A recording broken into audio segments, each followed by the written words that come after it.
Bien, entonces estábamos viendo las utilerías y vimos algunas muy básicas.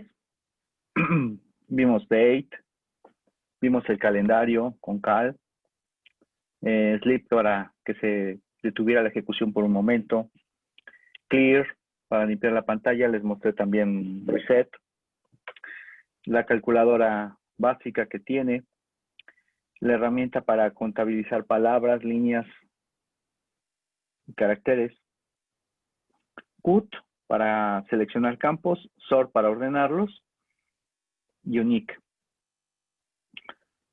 También vimos tr para cambiar caracteres, touch que creaba archivos y actualizaba la fecha de acceso, y file que nos decía qué tipo de archivo era. Entonces, vimos diff también, que les expliqué que era para esto que se utiliza para sistemas de control de versiones. Y voy a volver a dar un ejemplo de cut y sort, solamente porque esos dos comandos son muy importantes que los entiendan. Entonces, de nuevo, recordando, cut lo que hace es seleccionar campos de un archivo que normalmente debe tener un delimitador entre campos. Les comentaba que están los archivos .csv, que son los archivos donde los valores están separados por comas. Y tenemos un tipo de archivo parecido a eso, ¿sí? Que es el etc password, donde los campos están separados por caracteres de 2 puntos. Entonces yo puedo separar en base a esos caracteres. Entonces, por ejemplo, si yo quiero seleccionar indicando que el delimitador es el carácter de 2 puntos, entonces pongo -d y digo que ese es el delimitador. Si fuera una coma, le pondría coma, etc. En este caso es 2 puntos. Y también le tengo que decir cuál es el campo que quiero seleccionar, que una vez que ya está separado con respecto a ese conjunto o ese carácter delimitador. Entonces, en este caso vamos a decirle que el campo es el 6, por ejemplo. Y si yo lo aplico al archivo, me obtiene todos los homes de los usuarios. Por ejemplo, supongamos que ya tengo este delimitador. Y ahora quiero obtener solamente los nombres de usuario a partir del home. Entonces, usamos este carácter, el que le llamamos pipe, que lo vamos a ver hoy, espero. Este pipe lo que hace es conectar la salida de un comando con la entrada de otro. Entonces, la salida de cut, que es esto que salió aquí, lo vamos a pasar a otro comando. En este caso vamos a pasarlo por un nuevo cut. Lo paso por cut. Ahora le voy a decir que el delimitador es esta diagonal. Entonces le pongo la diagonal. Todos empiezan a partir de la raíz. Entonces había a la izquierda de este sería el campo 1. En este caso sería el campo 2 y este sería el campo 3. Vamos a decirle que quiero el campo 3. Y aquí ya no le pongo nombre de archivo. Porque la entrada la va a recibir a partir de la salida del otro comando.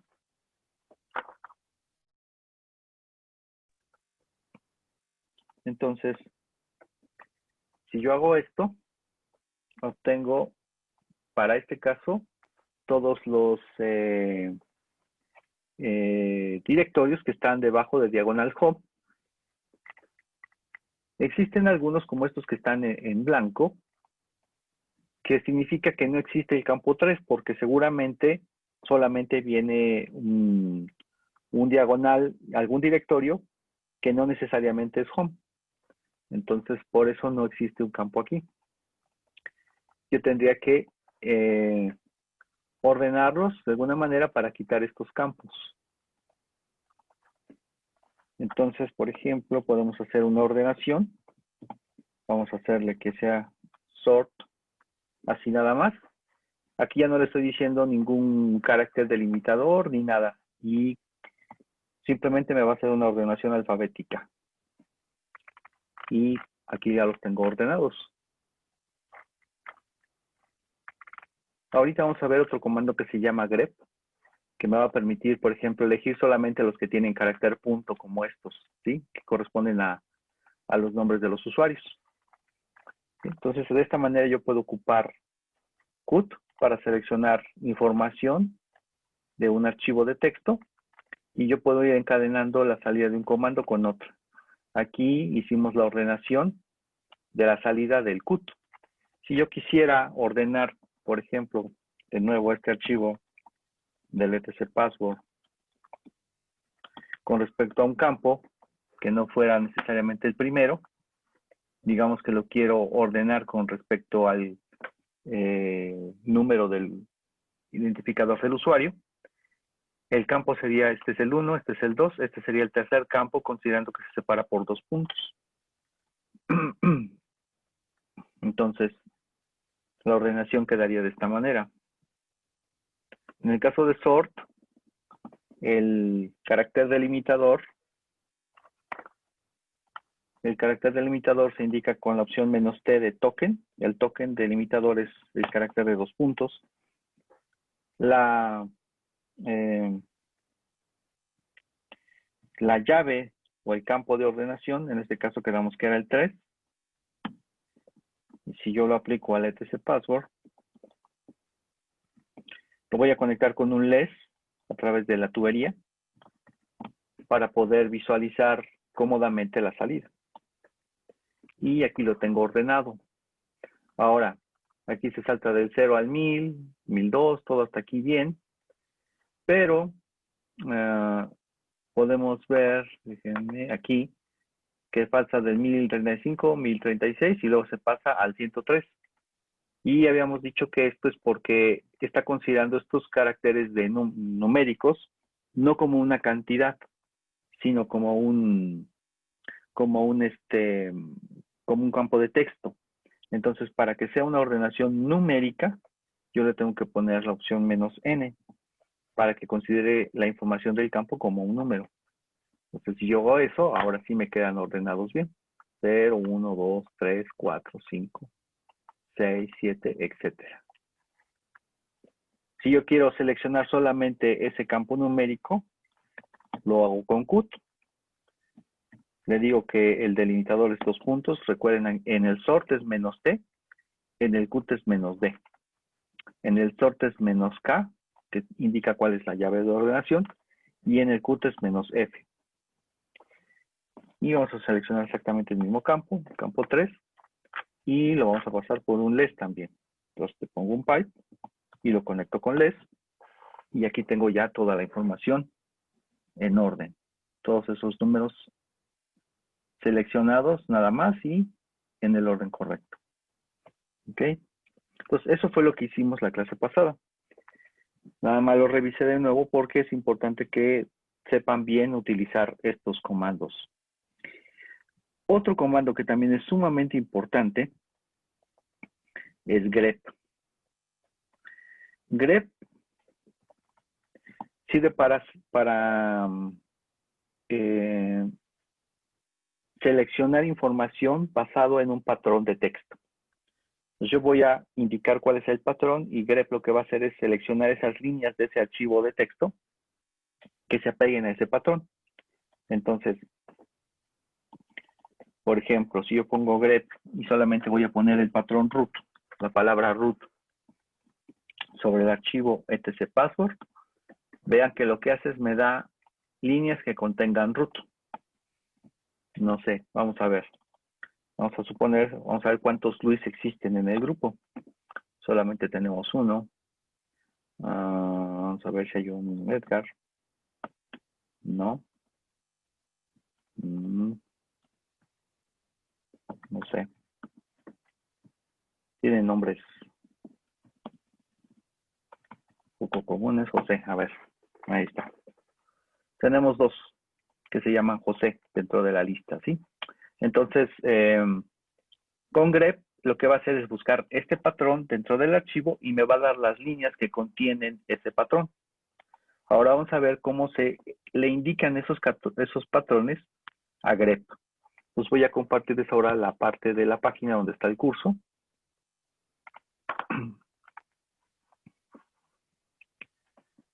Bien, veamos.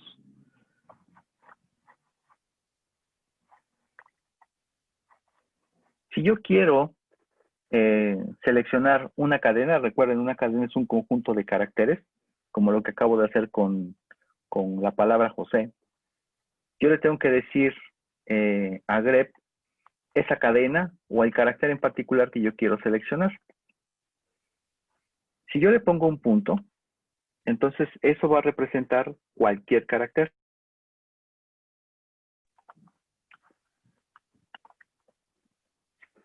Un punto va a representar cualquier carácter, es decir, es como un comodín.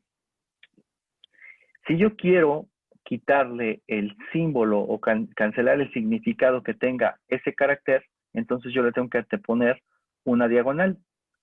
Por ejemplo, si el punto representa cualquier carácter, ¿cómo indico el punto nada más? ¿Sí? Que el punto signifique un punto. Bueno, todo lo que tengo que hacer es poner diagonal y punto. Y entonces el punto ya no va a representar cualquier carácter, va a representar un punto. Ahorita lo probamos. Luego, si yo quiero indicar un rango de caracteres, lo voy a indicar encerrado entre corchetes. Por ejemplo, si yo pongo entre corchetes A-D y luego 0-3, eso me va a representar caracteres que están entre A, B, C, D, 0, 1, 2 y 3. Entonces es la manera de representar todo este conjunto de caracteres, todo este conjunto de aquí, yo lo puedo expresar de esta manera, de forma abreviada. Es un poco parecido a la sintaxis que usábamos cuando representábamos el lenguaje del autómata. También pude haber puesto, en lugar de poner esta expresión, también lo pude haber indicado en extenso, que sería de esta forma, poniendo todos los caracteres, ¿sí? Pues cualquier carácter que esté dentro del conjunto es lo que va a seleccionar grep como una línea que satisface ese patrón. Si yo quiero poner o indicar que lo que me interesa es el complemento del patrón que estoy indicando, entonces le pongo al inicio de la lista, yo le pongo un acento circunflejo, ¿sí? Del gorrito. Entonces, esto me va a indicar que yo no quiero ningún carácter que esté dentro de la lista. Ahora, si yo le pongo un asterisco, va a representar 0 o más ocurrencias de lo que yo tenga indicado antes del asterisco. Entonces, esto se parece a lo que hicimos con el lenguaje, por eso me interesaba que lo aprendieran a usar, ¿sí? Entonces, si yo le pongo un asterisco, representa que no exista ese carácter o que existan miles o cientos de ocurrencias de ese carácter. Eso representa el asterisco. Si yo le pongo al patrón un acento circunflejo al inicio, lo que le estoy diciendo es que la línea tiene que empezar con la expresión que yo le estoy poniendo aquí. Hace rato buscábamos la palabra José. Si yo le había puesto tilde, o perdón, este acento circunflejo José, significa que la línea tendría que empezar con la palabra José. Si por el contrario yo pongo un carácter de pesos al final de la expresión, quiere decir que esa expresión que yo voy a poner debe aparecer al final de la línea. Solo si está al final, satisface el patrón o la línea satisface el patrón que yo le estoy indicando. Para indicar que quiero que un patrón se repita una cierta cantidad de veces, entonces lo que voy a hacer es ponerlo entre llaves, poner indicado cuántas veces quiero que se repita esa expresión que yo tengo antes. Igual que como lo hicimos con el autómata. Si yo le pongo un más, entonces quiere decir que esa expresión que está antes debe repetirse una o más veces. Si yo le pongo un signo de interrogación, quiere decir que debe o no estar o estar a lo más una vez. O sea, 0 o una ocurrencia de la expresión que yo tenga antes. Si yo utilizo la tubería o el pipe, ¿sí? Esta línea vertical, entonces se está diciendo, ¿es esta expresión o esta otra? ¿Sí? Es una disyunción. El pipe me va a representar la disyunción, ¿sí? La O. Si yo pongo encerrado entre paréntesis una expresión, simplemente le estoy diciendo que esta expresión representa una unidad, ¿sí? Es toda una unidad esa expresión. Y cada grupo de paréntesis que yo vaya poniendo, se le vaya asociando un número que yo después podría utilizar para otro tipo de procesamiento, indicando que este diagonal 1 representa la primera expresión que yo tengo aquí. Diagonal 2, si tuviera otra entre paréntesis, se indicaría como diagonal 2 y así sucesivamente. Entonces vamos a ver estos ejemplos de cómo se utilizan estas expresiones con grep. Voy a regresar a la terminal.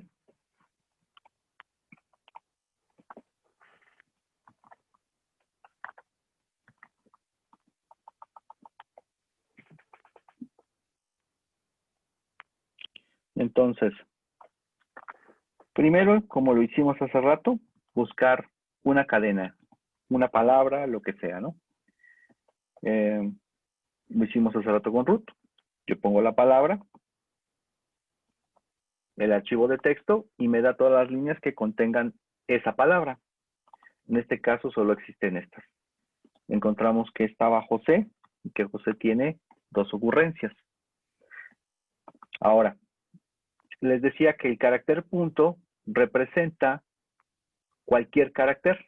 Entonces, si yo le pongo R punto punto, lo que va a hacer es buscar líneas que tengan una secuencia de la letra R seguida por cualesquiera 2 caracteres y enseguida una T.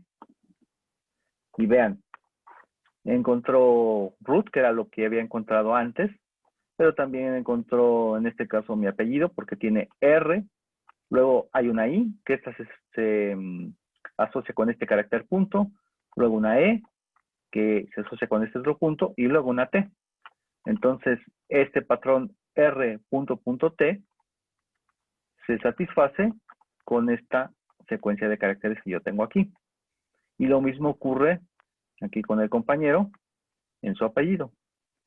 Es R, luego tiene RE, que se asocia con estos cualesquiera 2 caracteres, y luego la T. Entonces, de esa manera me va a dar patrones o líneas que satisfagan ese patrón. Yo le puedo indicar cuántas repeticiones quiero de un patrón. Por ejemplo, aquí yo le estoy diciendo cualquier carácter 2 veces. Aquí, ok. Antes de continuar, existen variantes de grep. La herramienta original se llama grep. Y R viene de expresiones regular expression, ¿sí? Una expresión regular que significa es este tipo de indicación que yo estoy poniendo aquí. Debido a que el procesamiento de patrones, que es lo que está haciendo esta herramienta, patrones de texto, es una tarea computacionalmente complicada o pesada, existen variantes de grep, algunas que tienen una optimización y otras que son las formas más básicas. grep quedó entonces con la forma más básica de búsqueda de patrones. Entonces, acepta este carácter, por ejemplo, este carácter punto, como el significado que le estamos dando. Pero esto de llave 2 y que se cierre la llave, es decir, indicar que se repita el patrón tantas veces, eso no forma parte de este grep. Necesito usar un grep más avanzado, ¿sí? Entonces está el grep, que es el grep mejorado, ¿sí? Enhanced grep. Entonces, o extended grep. Este grep mejorado lo que hace es que sí me acepta todos los patrones especiales que yo pueda utilizar. Entonces, este llave para indicar cuántas veces quiero que se repita el patrón anterior, sí forma parte de egrep, pero no está dentro de egrep. Vean que aquí no me entregó nada y en este caso sí funcionó. Me dio exactamente la misma salida que esto de acá. Yo puedo cambiar ahora, por ejemplo, no sé, aquí voy a poner un 4, vamos a ver qué nos da. Y lo único que encontró fue esto, porque tiene una R, luego 4 caracteres cualesquiera y luego una T. Entonces, esta línea satisface esta expresión regular o este patrón. Entonces, si no encuentran que una salida se las da grep, entonces usan egrep. Pueden decir, bueno, ¿y por qué no uso siempre egrep? Bueno, pues porque egrep también es un poco más pesado para la máquina en términos de la cantidad de memoria que requiere y la forma de procesamiento. Este es más eficiente para patrones sencillos. Entonces, si lo que yo voy a hacer es una búsqueda sencilla de algún patrón, mejor uso grep. Y solo cuando quiero usar cosas o expresiones más complejas que no reconoce grep, entonces utilizo el egrep. Veamos. Por ejemplo, vamos a ver secuencias de números. Vamos a probar con grep. Aquí lo voy a poner así entre llaves.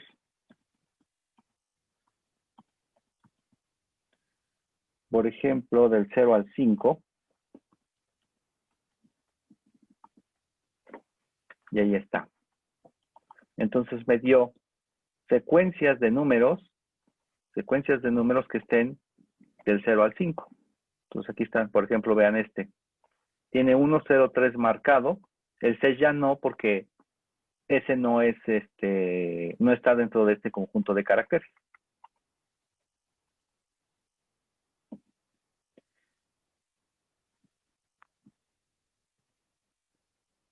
Si yo le pongo aquí 1,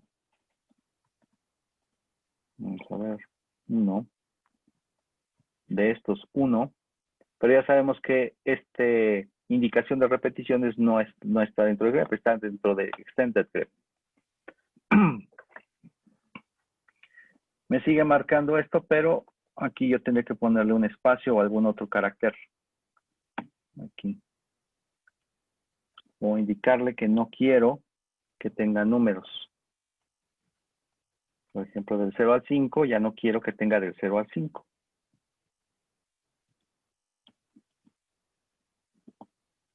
¿Sí? Y entonces solamente me dio estos, ¿no? Que tiene números que no son del 0 al 5.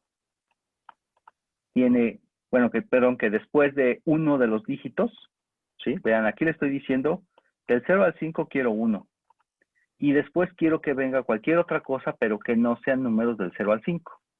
Por eso acá me daba el 1, me daba el 0, el 3, el 5, porque todos esos satisfacen esta expresión de aquí.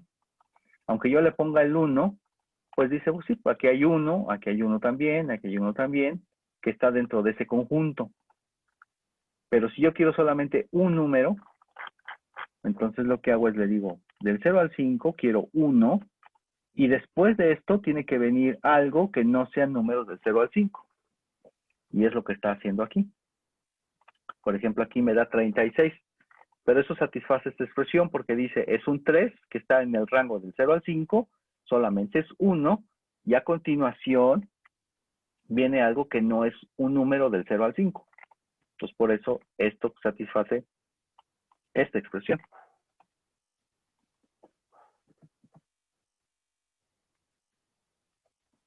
Por ejemplo, vamos a ver palabras que empiecen con un carácter. Por ejemplo, vamos a decir algo que empiece con H, ahí está. ¿Sí? Hay una línea dentro del archivo cuyo primer carácter es una letra H. Entonces, este carácter de acento circunflejo me representa el inicio de la línea. Entonces, este carácter del acento circunflejo lo que hace es indicarnos que queremos que el patrón que viene a continuación debe iniciar con el carácter o el patrón que yo le estoy poniendo. Como hace rato que estábamos viendo las palabras con José, aquí vemos que tiene que estar al inicio. Si yo quiero que la palabra esté al final, entonces le tengo que poner el signo de pesos al final del patrón, y en ese caso me daría líneas que terminen con este patrón que yo tengo aquí. Ahora, como no hay ninguna línea que termine con José, entonces no me da nada. Pero sí hay líneas, como podemos ver, muchas que terminan con bash. Entonces yo le pongo aquí bash. Me da todas las líneas que terminan con la palabra bash.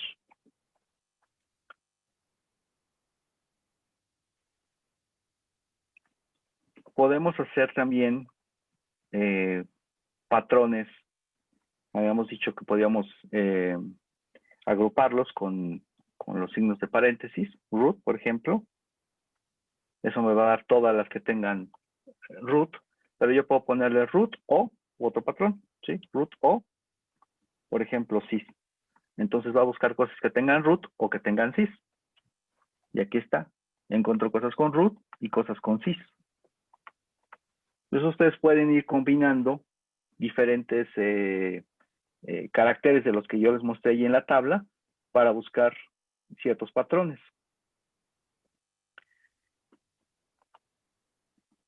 Yo puedo hacer una búsqueda sobre todos los archivos, por ejemplo, de un directorio.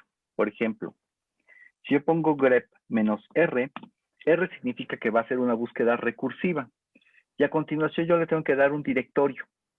¿Sí? Bueno, el patrón que quiero que busque y un directorio. Por ejemplo, si yo le pongo system sobre etc, lo que va a hacer es buscar dentro del directorio etc todos y en todos los archivos, todos aquellos que tengan la palabra system.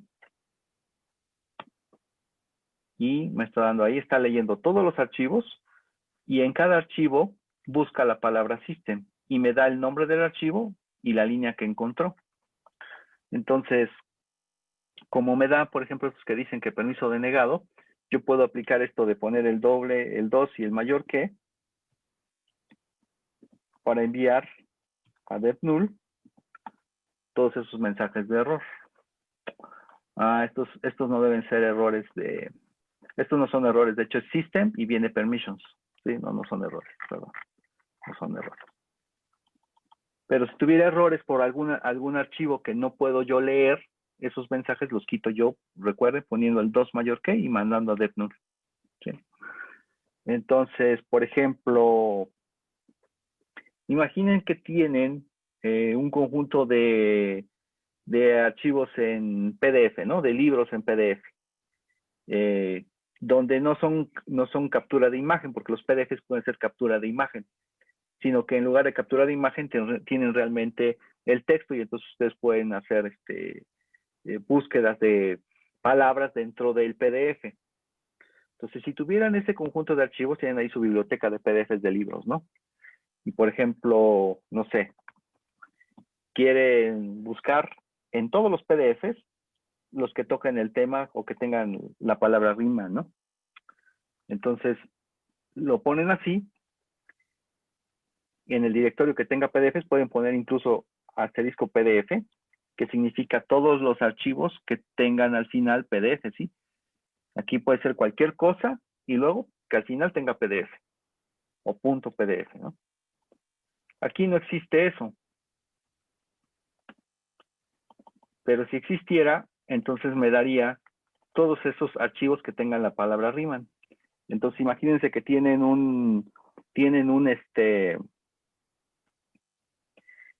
su biblioteca de archivos. Si ustedes se acuerdan que en alguno de los libros que está por ahí tocan el tema que a ustedes les interesa o que están buscando. En lugar de ponerse a buscar en el índice de todos los PDFs, lo que hacen es pueden hacer un grep -r sobre todos esos archivos PDF, como está aquí, en el directorio en el que se encuentren, y les va a dar todos esos archivos aquí de esta manera que contengan ese patrón. ¿Sí? Entonces es una forma rápida de buscar.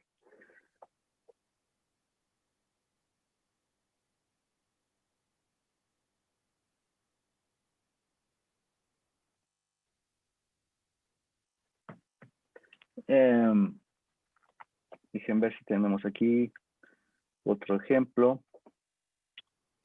Vamos a buscar alguna palabra sobre user man. User. En user share. Vamos a ver si existe aquí. En user share, por ejemplo, GNU, ¿no? Entonces está buscando dentro de todo el directorio en user share todos aquellos archivos que contengan la palabra, la voy a detener, que contengan la palabra GNU. Y aquí están todos estos archivos, contienen esa palabra. Entonces, este comando grep es muy útil para buscar información en archivos de texto. También lo puede hacer sobre archivos binarios, pero los archivos binarios, pues normalmente uno no puede visualizar esa información, pero, por ejemplo, déjenme ver.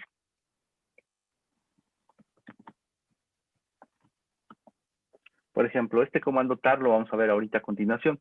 Este comando tar tiene su propia ayuda, que yo la busco con -help. Estos mensajes que salieron aquí, los tiene el comando tar, ¿sí? Este comando tar internamente contiene esa información.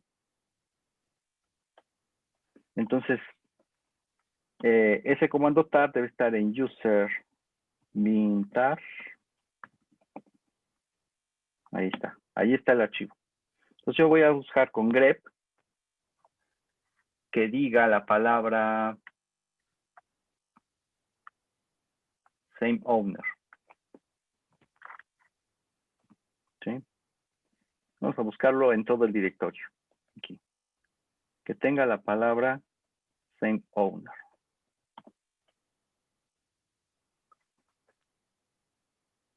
Nos está buscando en todos. A ver, no lo encontró. En tar directamente. Ahí está. Ah, bueno, sí, aquí estaba. Dice que el archivo tar empata con ese patrón, ¿sí? O sea que esta palabra same owner está dentro de este archivo. Solo que no me pone la línea porque este archivo es un programa binario, ¿sí? Si yo quisiera ver lo que contiene, pues no son líneas de texto y por lo tanto no me muestra las líneas de texto. Por ejemplo, con Let's yo puedo tratar de mirarlo. Aquí me dice que este es un archivo binario. Le digo que sí lo quiero ver. Este es el contenido del archivo. Algunas palabras o cadenas de texto como están aquí las pueden ver. Pero en general lo que contiene pues no es texto, no son líneas. Dentro de todo esto debe estar el same owner. ¿Sí? Porque esos mensajes que saca a la pantalla pues están o son parte del programa. Entonces aquí todos esos mensajes que saca este comando, aquí están. Y grep me puede buscar esa palabra dentro del archivo binario. Lo único que no va a hacer es mostrarme la línea, porque la línea tal cual no existe, porque no tiene el formato de un archivo de texto. También puedo hacer que me dé el complemento del patrón que yo estoy buscando. Es decir, que palabras que no contengan el patrón que yo quiero. Pues, por ejemplo, si hago grep -b, la opción -b me va a dar el complemento. Entonces voy a decir, dame palabras que no tengan, por ejemplo, el patrón bash en el etc password, ¿sí? Entonces, todas estas líneas de aquí no contienen el patrón bash. Bash, recuerden, es el intérprete de comandos y es el último campo que contiene el etc password. Aquí diría pin bash.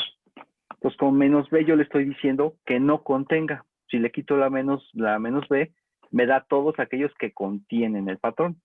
Y con -b, aquellos que no contienen el patrón.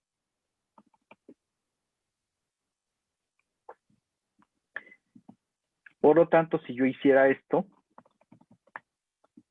le digo, dame todas las líneas que no contienen bash, y luego le digo, dame las que contienen bash, pues no me va a dar nada, ¿verdad? Porque en un lado le estoy quitando que contenga ese patrón, y en este se lo estoy pidiendo. Entonces no me da nada. ¿Dudas aquí con el comando grep?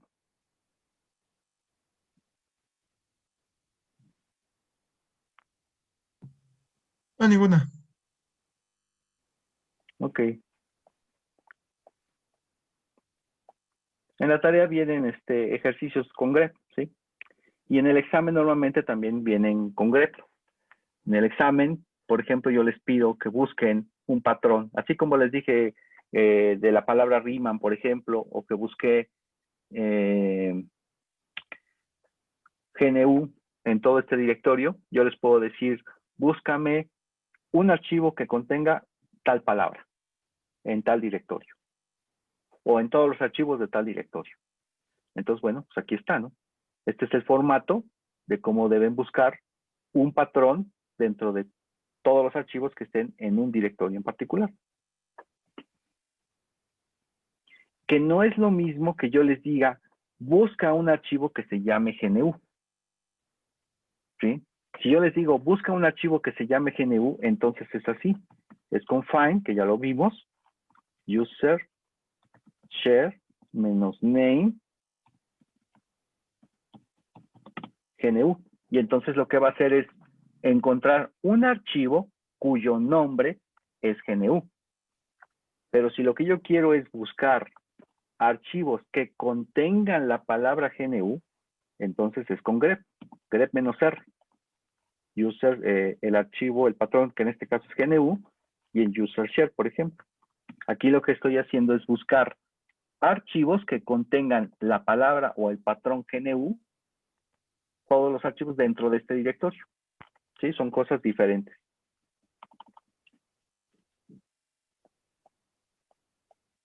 Bien. Ahora vamos a ver el comando tar. Todos han usado los archivos zip, me imagino, ¿no? ¿Sí saben lo que es un archivo zip? Sí, sí. Esos archivos zip son archivos comprimidos. Y lo que hace normalmente es que tú puedes empacar ahí un conjunto de archivos y ya que los tienes empacados, los comprimes para que no ocupen tanto espacio. Y entonces imaginen que tienen una carpeta que tiene varios documentos, imágenes, etcétera, y todo eso lo quieren manejar como si fuera una unidad. Entonces lo que hacen es que empacan toda la carpeta en un solo archivo y adicionalmente lo comprimen para que no ocupe tanto espacio. Bueno, vamos a ver el comando tar, ¿sí? Tar, que viene de tape archive, ¿no? O archive, tape archive, que es un archivo para cinta. Originalmente este comando se creó cuando se usaban las cintas. Las cintas se siguen utilizando, pero ya no es la forma estándar de almacenar información, ¿sí? Entonces, pero el comando sigue siendo útil. Lo que hace es que va a crear un archivo y dentro de ese archivo va a ir metiendo toda la información que yo le diga. Entonces, les voy a poner la presentación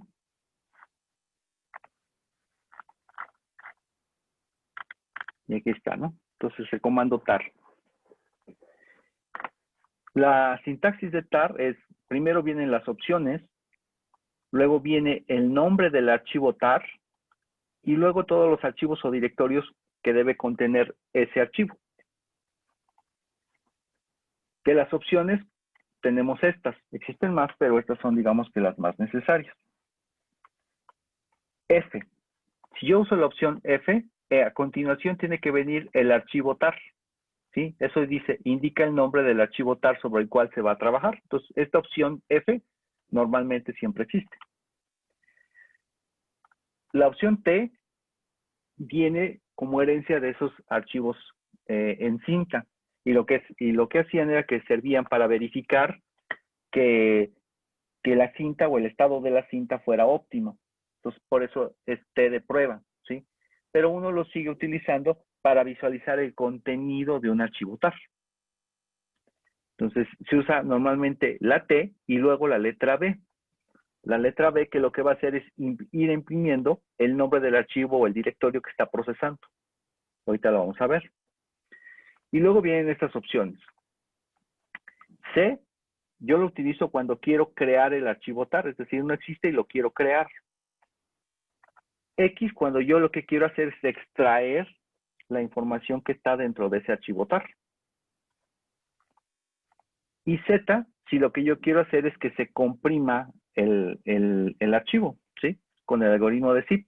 Existen varios algoritmos de compresión. Entonces, la Z es el zip, J es bzip, y existen otros formatos de compresión que tienen otros caracteres, pero digamos que estos son los estándar. Entonces, vamos a tratar de comprimir algún archivo o un directorio que tengamos por ahí. Voy a regresar a la terminal. Entonces, vean si todavía por ahí tienen el directorio. ¿Sí? Este directorio. Aquí lo tengo vacío. O el dir1.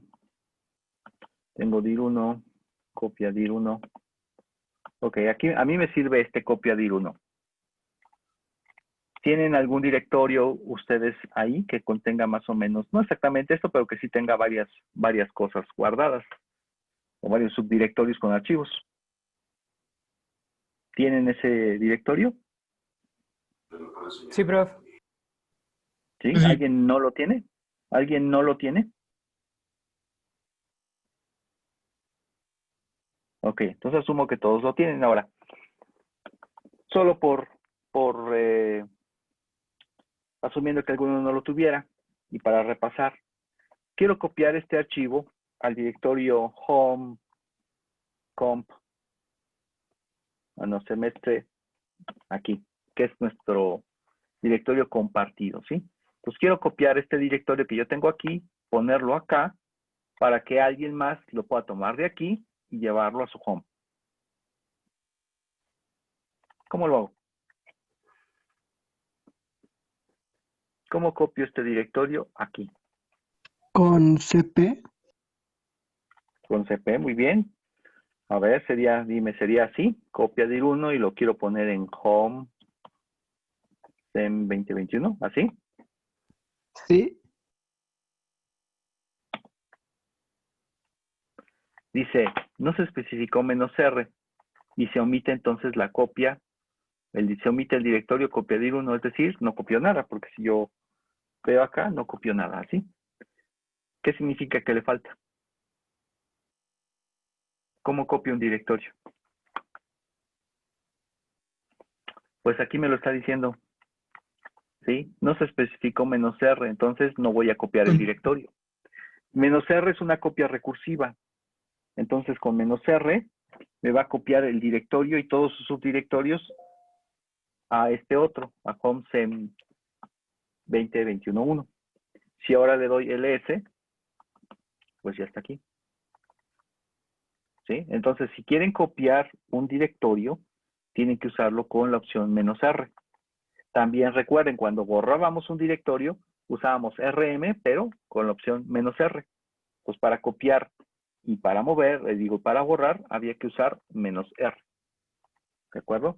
Entonces, si alguno de ustedes no tiene este directorio o un directorio parecido que contenga información así, lo pueden copiar. ¿Cómo lo copiarían? Pues sería cp "-r", porque es un directorio lo que van a copiar, en home, SEM 2021, y aquí está copia dir. Entonces, quiero copiar este directorio que está aquí y quiero que me lo copies en donde estoy.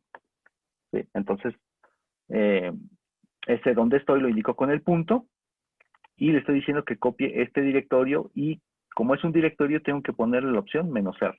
¿Ok? Entonces, si no tienen este directorio o algún directorio que tenga un contenido así, por favor, cópienlo. Yo no lo copio porque ya lo tengo. Ok. Entonces vamos a crear un archivo tar que guarde toda esta información que está aquí. Pues, para guardar o crear ese archivo tar, le voy a poner tar, que es el comando. Lo voy a crear, entonces tengo que usar la opción C, porque lo voy a crear. Y luego, pues quiero ver qué es lo que está copiando. Entonces le pongo B de verbose para que me muestre qué está copiando.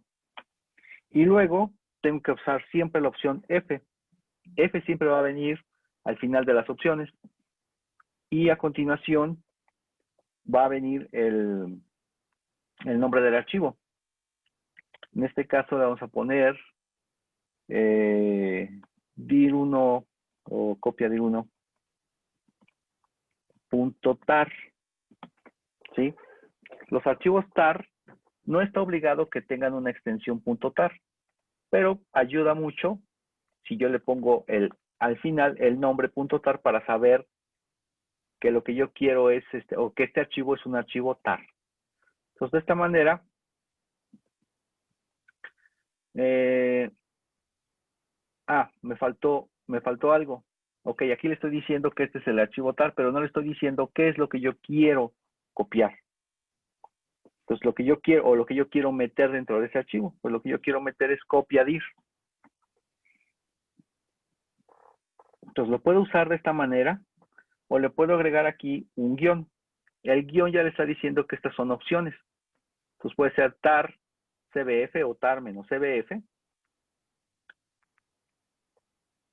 Y al final vienen los archivos o directorios que yo quiero guardar. Entonces, hago esto. Si yo hago un ls, ya existe aquí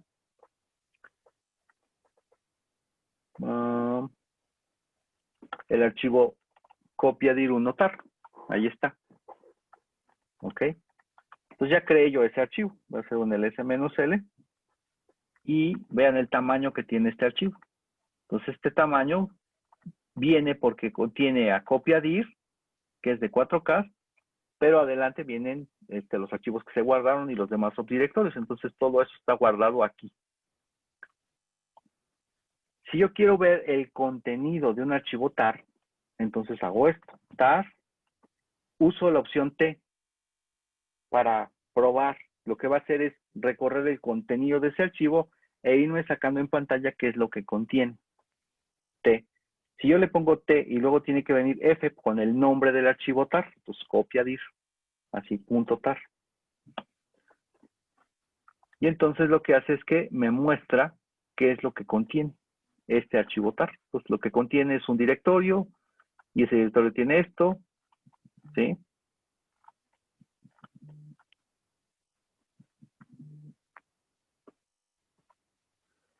Contiene todo esto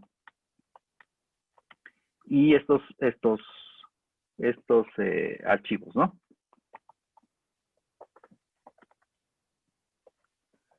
Ahora, vamos a tratar de extraer la información. Entonces, para extraerlo, lo que vamos a hacer es borrar el archivo original.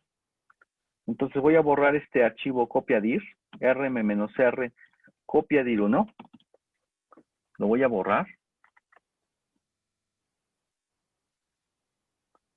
Vean, uso la opción "-r" porque lo que estoy borrando es un directorio. Entonces, ya, lo borré.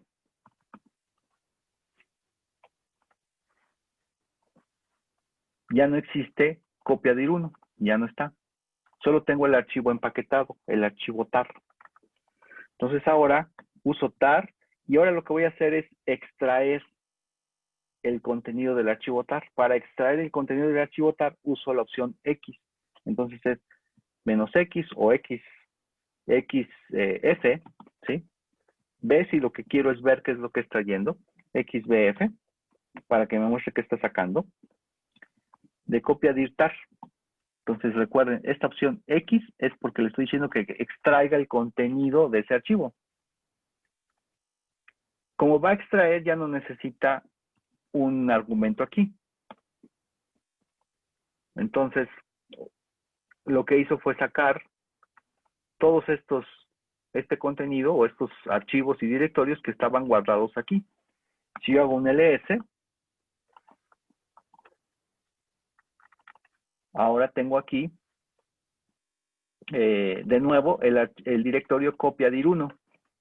Si yo hago un tree de copia dir1, vuelvo a obtener el directorio tal y como estaba junto con sus archivos, ¿sí? Entonces, los archivos tar se utilizan muchísimo dentro de Unix o de Linux, porque son maneras de guardar todo un conjunto de archivos y directorios de forma práctica en un solo archivo. ¿Duda hasta aquí?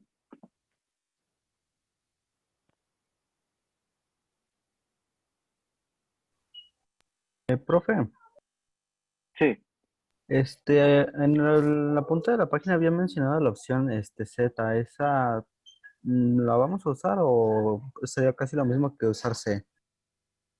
no, C solamente lo creo. Ahorita vamos a usar Z. ¿Pero hay alguna duda hasta aquí? Ah, de eso no. No, ok. Pues vamos a usar la opción Z y la opción J, ¿ok? Voy a borrar el archivo copia div tar. Bueno, vamos a dejarlo ahí. Vamos a hacer esto. Vamos a crear de nuevo el tar. Ahora vamos a poner menos Z, ¿sí? Que significa que lo comprima, ¿no? Que lo cree, ZC, que cree el archivo, BF para ver, que me diga qué es lo que está haciendo, y F con el nombre del archivo, el archivo tar. Entonces copia div punto tar, pero ya no le voy a poner tar. Normalmente los archivos comprimidos vienen como tar.gz o como tgz. Así es como los van a encontrar, como .tar, .gz, que significa que está comprimido, es un archivo tar comprimido, o bien como tgz. Cualquiera de esas dos extensiones son típicas en un, en un, en un archivo comprimido de tipo tar, ¿sí? Entonces tgz.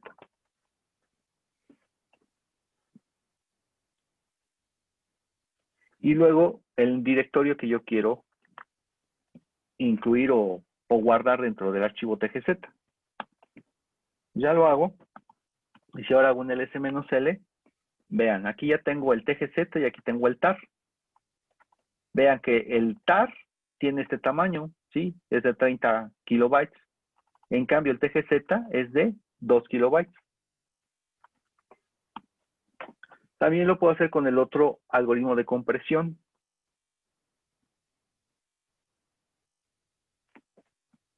El otro algoritmo tiene una J. En este archivo star.bzip me parece, así, como viene la extensión. Entonces, si yo vuelvo a ver el contenido, aquí está, miren, vean. El bzip en este caso me quedó de 2.9K, el tgz me quedó de 2.3K, o sea que fue mejor algoritmo de compresión el tgz que el bzip. Y este es el archivo sin comprimir. Ahora vamos a extraer el contenido, por ejemplo, del tgz.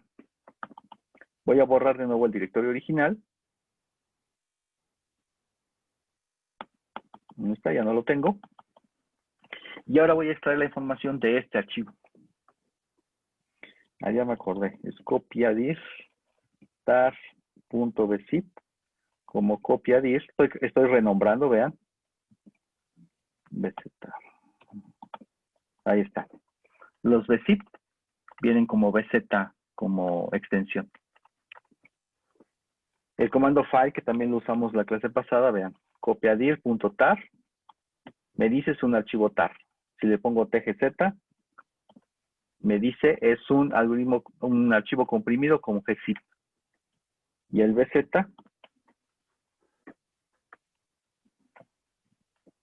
tar.bzip, me dice es un archivo comprimido con el algoritmo de bzip. Ok, ya no tengo el archivo copiadir, entonces ahora voy a extraerlo del tgz. Entonces sería tar, voy a extraer, entonces es -x, f, y el archivo tgz, copiadir.tgz. Ahora, si lo hago así, no me va a funcionar porque este archivo está comprimido.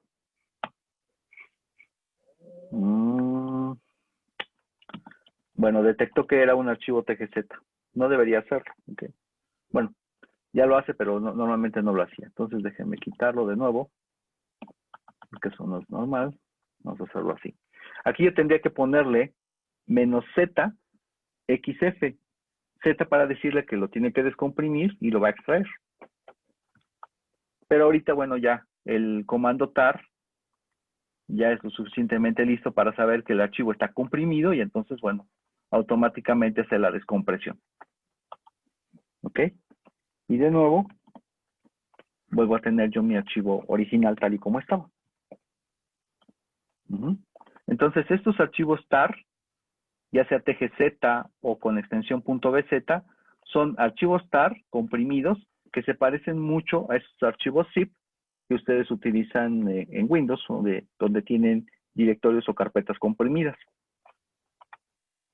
La tarea y el examen para las siguientes, y el examen, al final lo que tiene que hacer es, van a crear un directorio en donde está la tarea o donde está el examen, y todo ese trabajo lo van a hacer dentro de ese directorio, como sería aquí, por ejemplo, el copiadir, y después lo que tienen que hacer es guardar esa carpeta o directorio en un archivo tar,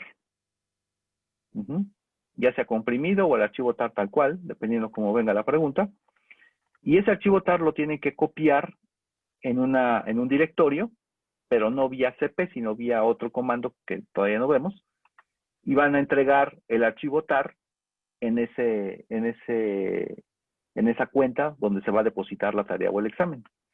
Entonces, es muy importante que sepan usar el comando tar porque es parte de la forma de entregar la tarea y el examen. ¿Dudas?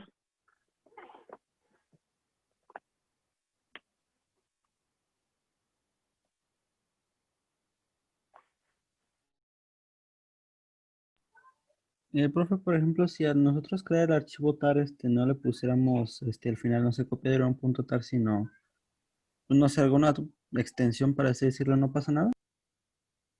No pasa nada, mira, fíjate. Porque realmente los nombres no son más que eso, son nombres de los archivos, no tienen ningún significado. Lo que importa es el contenido o el encabezado que contiene ese archivo. Si recordamos de nuevo este comando file, lo que hace es revisar el inicio del archivo y de ahí detecta que es un archivo tar. Vamos a crear otro tar, pero con otro nombre. Por ejemplo, cbf,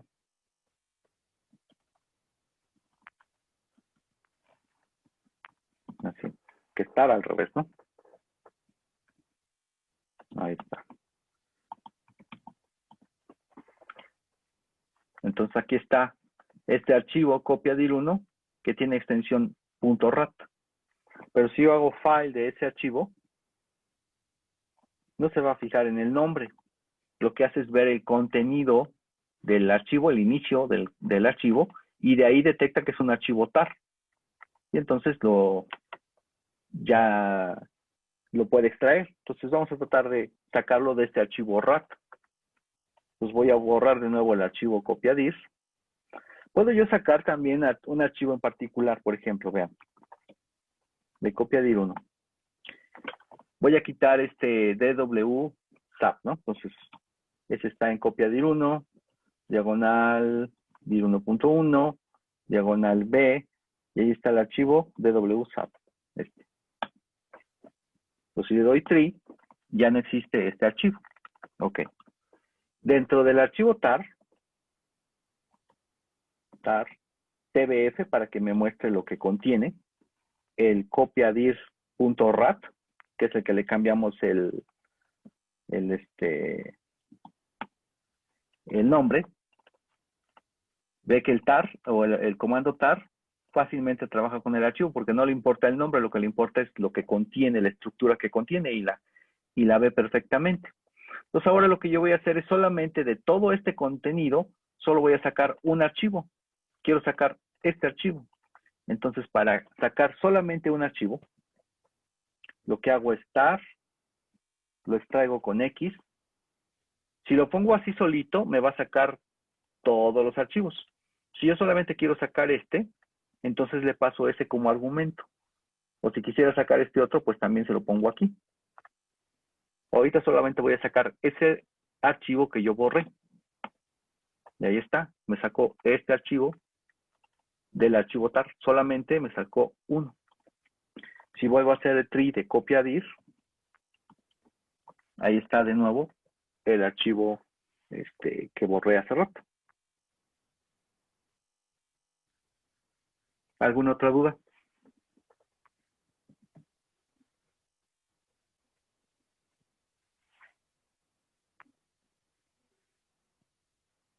Bueno, este es un comando muy importante, ¿ok? Entonces tienen que aprenderlo a usar bien. Siguiente. El siguiente es el comando dd, ¿sí?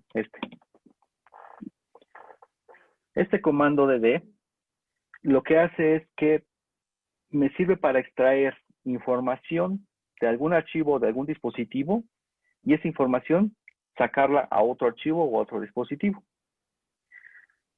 Este comando dd que solamente hace eso, sacar información de un lugar y ponerla en otro, es muy poderoso. Tan poderoso, por ejemplo, que puedo yo copiar un disco duro usando solamente esto. Cuando yo le digo, no sé, por ejemplo, el dev diagonal BDA, por ejemplo, y lo pongo en otro disco que fuera el BDB, suponiendo que existe el BDA y el disco BDB, y lo que va a hacer es, me va a leer este disco y todo lo que contiene lo va a poner acá. Es una copia como si fuera una copia idéntica, ¿sí? No le importa la estructura que tenga el disco, ni el formato del sistema de archivos, ni nada. Simplemente toma tal cual, empieza a leer desde el primer inicio del disco hasta el final y así lo va a pasar al otro dispositivo. Puedo copiar un disco duro completo y ponerlo en un archivo también, ¿sí? Entonces todo eso lo puede hacer dd. Entonces vamos a hacer solamente un ejemplo sencillo para que tengan idea.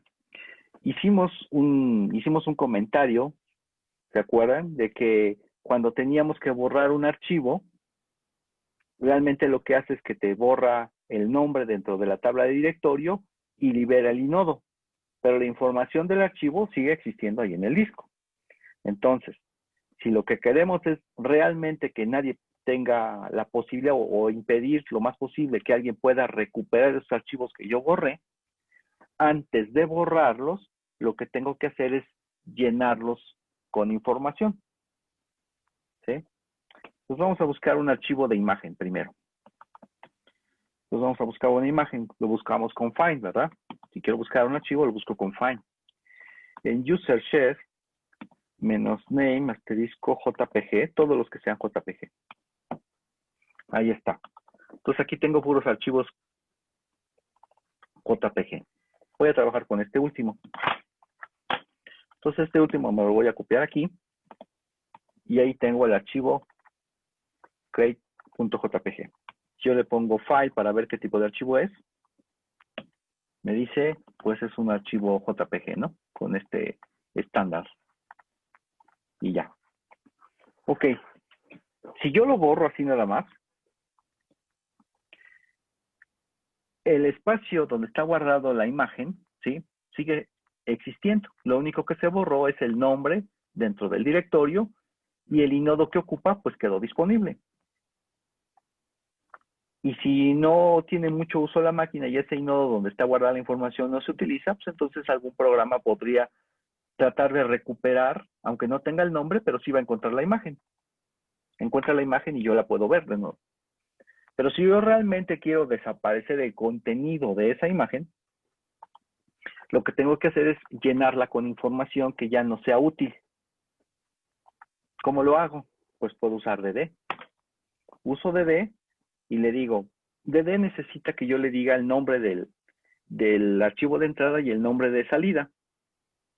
Entonces, por ejemplo, yo puedo ponerle, el archivo de entrada es el dispositivo que me genera puros ceros. Este dev0 lo que hace es que me entrega puros ceros.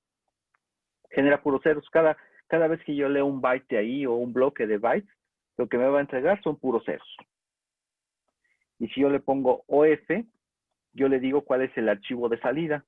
Le digo el archivo de salida es el archivo crate.jpg.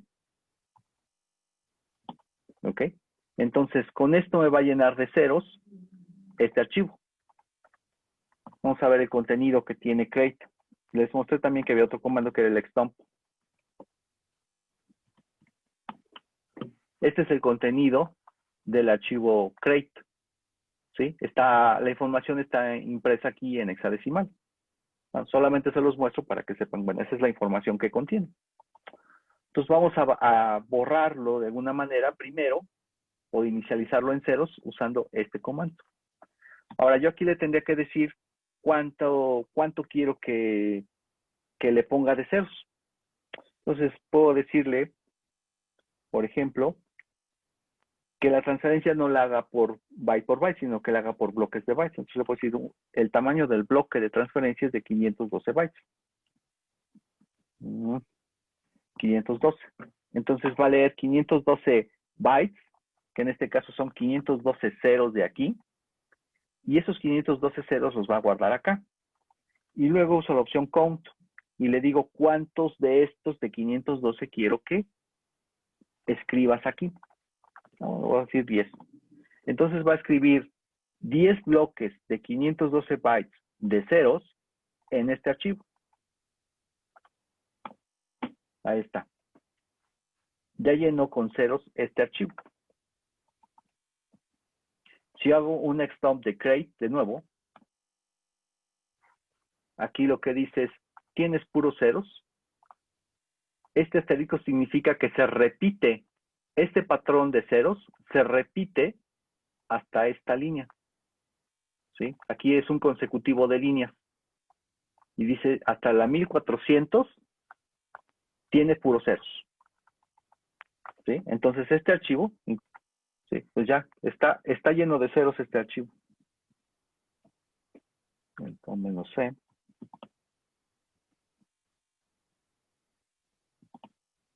Ahí está, tiene puros ceros. ¿Sí? Todo lo que tiene son ceros. Ahora sí, si yo borro este archivo, vean que dice que file, lo que dice, pues este archivo lo que contiene son datos, pero pues ya no sabe qué es una imagen. Ya perdió toda su estructura de imagen. Entonces, aunque yo le corra, lo borre y un programa trate de recuperarlo, lo que va a pasar es que ya no va a entender qué cosa es esta, porque lo que tiene son puros ceros. Entonces, si ustedes quieren borrar de manera segura un archivo, lo que tienen que hacer es llenarle por lo menos de ceros o de números aleatorios los primeros bloques del archivo para que pierda la identificación de su formato. Si son archivos de texto, pues entonces tienen que borrarles todo el texto, ahí sí. Pero si son archivos binarios, con que se les borre el inicio, de esa manera ya no sabe el identificador de los programas cuando se está recuperando, ya no sabe qué tipo de archivo es. Por ejemplo, voy a crear un directorio que se llama imágenes. Me voy a ir a imágenes. Y a ver, ustedes díganme. Quiero copiar todos los archivos de imagen que están en user share. Todos los archivos de imagen que están en user share, quiero ponerlos aquí. A ver, díganme ustedes cómo lo hago. Bueno, pues lo primero que tendré yo que hacer es encontrar los archivos de imagen. ¿Sí? Entonces, ¿cómo los encuentro? Con find, ¿no? Entonces, primero con find voy a buscar en user share todos los archivos de imagen. Entonces, todos aquellos cuyo nombre tenga el patrón .jpg. Ok, todos los archivos de .jpg. Ok, entonces, si yo hago eso, pues ahí están. Todos esos son archivos JPG, o sea, son imágenes. Y lo que yo dije es, quiero copiar todos esos archivos que encuentres, vean que están en directorios diferentes. Quiero que los copie aquí donde estoy. Entonces, tengo que combinar el find con un comando. Eso lo decimos con exec. Con exec yo le digo, copia el archivo que encontraste. El archivo que encontraste es cópialo aquí donde estoy. Y el exec siempre tiene que terminar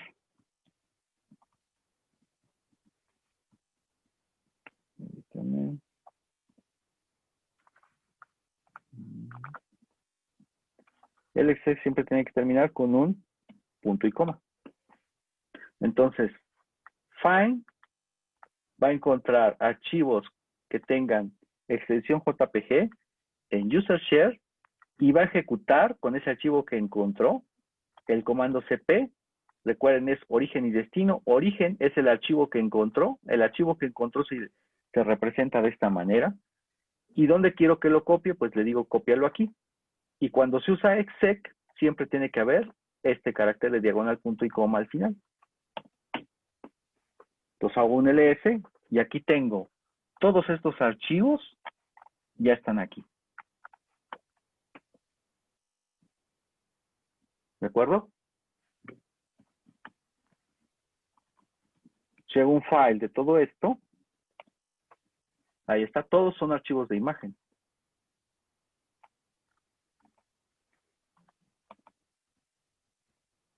¿Duda hasta aquí?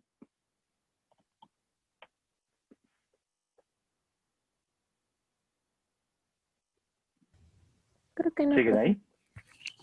Ok, bien. Bueno, ahora, Profe, todo esto es porque, sí, te escucho. eso de lo que hicimos con exec de luego copiar, ¿se puede hacer con pipe o necesariamente tiene que ser con exec? No, se tiene que hacer con exec, porque, mira, fíjate. Imagínate que yo le pongo un pipe. Lo que va a hacer es la salida de este comando, pasársela al otro y ve lo que le está pasando. ¿Dónde estás? Es que aquí ya tengo muchos JPG. Ahorita les explico este error. Comilla.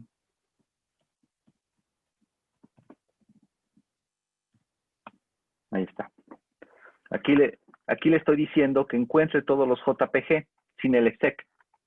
Lo que le va a pasar al otro programa sería esto. ¿Sí? Estas cadenas es lo que le va a pasar. Entonces, si yo lo conectara con un CP, por ejemplo, con un CP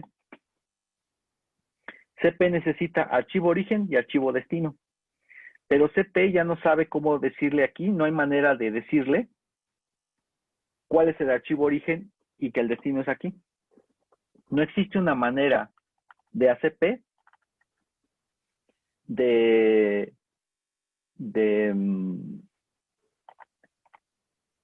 decirle que lo que está llegando por la entrada es el nombre del archivo. Tendré yo que poner un script aquí, que todavía no lo hemos visto. Poner un script, que es un programa, que lo que haga es tomar el nombre del archivo y entonces copiarlo. Pero eso no lo hemos visto. Entonces, un CP así, tal cual, no te funciona. Entonces, tenemos que usar exec, de nuevo, usar exec, con el comando que queremos aplicar sobre el archivo, sobre cada uno de estos archivos. El comando que yo quiero aplicar es cp, y el nombre del archivo, como va cambiando, se representa con las llaves. Entonces, cp, origen y destino, y el destino fue aquí.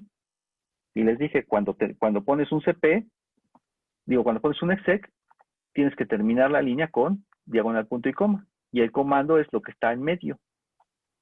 El comando dice, copia lo que encontraste aquí. ¿No? Y voy a ejecutar, y bueno, entonces esto, ¿no? Y todos estos archivos, pues son archivos de imagen.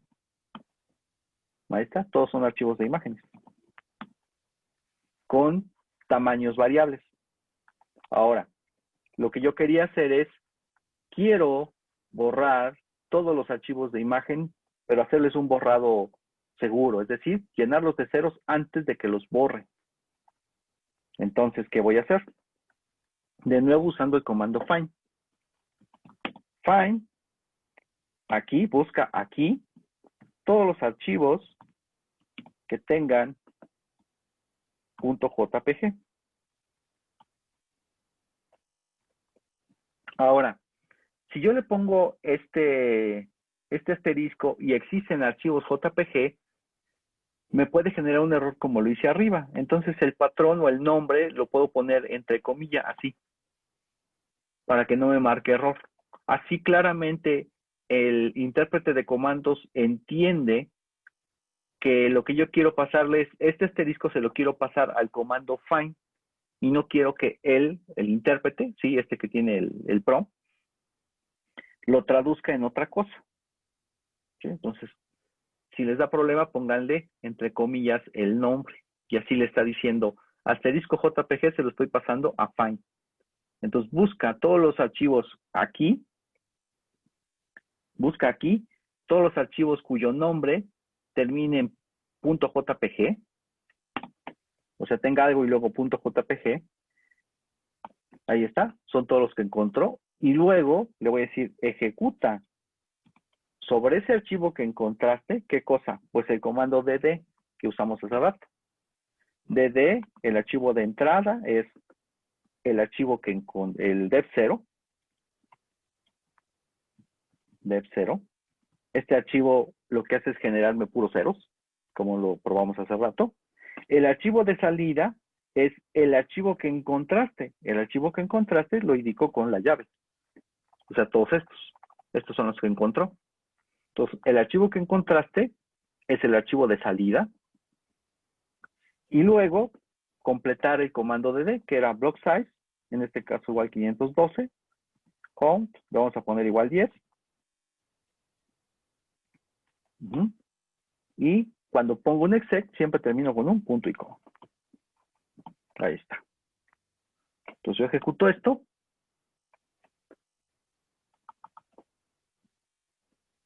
Si busco los archivos, ellos siguen existiendo ahí.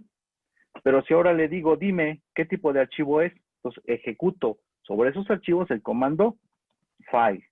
Dime qué tipo de archivo es ese que encontraste. Me dice, ya no son imágenes, ahora todos son data.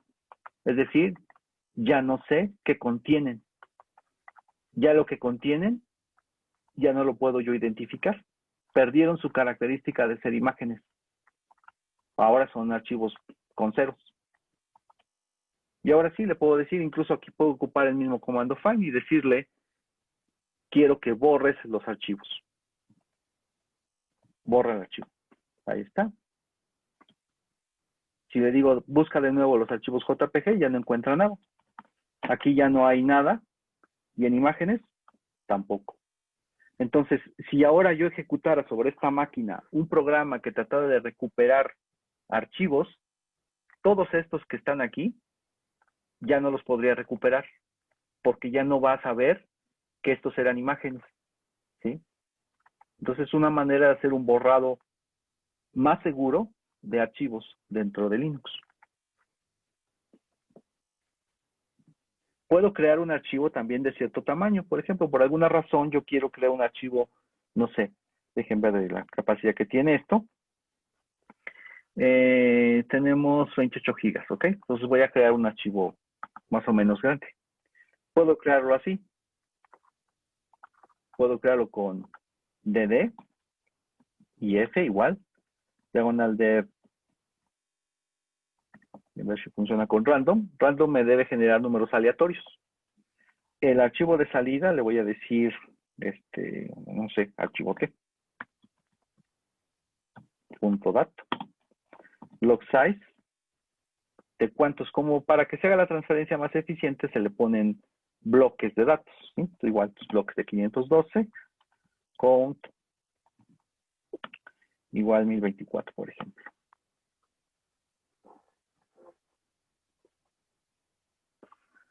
Aquí el dispositivo random necesita una inicialización, entonces ahorita no creo que funcione.